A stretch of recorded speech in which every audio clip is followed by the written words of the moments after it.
தெரியலப்பா, ஏதாவது அடிக்கடி ஒண்ணா உடம்பு சரியில்லாம போகுதேப்பா, என்னதான்ப்பா செய்யறது? அல்லாட்டதான் தொழுது துவா செய்யணும். எங்க அதான் ஒவ்வொரு சோதனையா வருதே, எங்கப்பா தொழுக முடியுது? எந்த ஒரு சோதனைகளும் கஷ்டங்களும் வந்தாலும் முதலில் தொழுகையின் பக்கம்தான் நமது நபி ஸல்லல்லாஹு அலைஹி வஸல்லம் அவர்கள் செல்வார்கள். அதே போலதானே நம்மளும் செய்யணும். அப்படியா?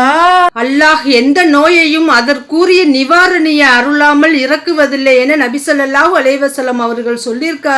குர்ஆன் எடுத்து ஓதணும், அதுல எல்லா நோய்களுக்கும் நிவாரணி இருக்கு. குர்ஆன் ஓதுனா தேவலையாயிருமாப்பா? நம்பிக்கை கொள்ளணும். இறைவனை தான் நம்ம நம்பணும். ஒரு உயிரையே இப்ப காப்பாற்ற முடியல, கடைசியில டாக்டர் என்ன சொல்லுவாங்க? இறைவன்கிட்ட வேண்டிக்கங்க தானே சொல்றாங்க. ஏன்னா அனைத்துமே இறைவன் கையில தான் இருக்கு. காசு பணம் இல்லாம இந்த உலகத்துல நம்ம வாழ்ந்துடலாம், ஆரோக்கியம் இல்லாம வாழ முடியுமா? இறைவனிடம் நம்ம உடல் ஆரோக்கியத்தை தான் அதிகமா கேட்கணும். ஒவ்வொரு துன்பத்திலிருந்தும் அல்லாஹ் ஒருவன் மட்டும்தான் நம்மளை காப்பாத்துறது.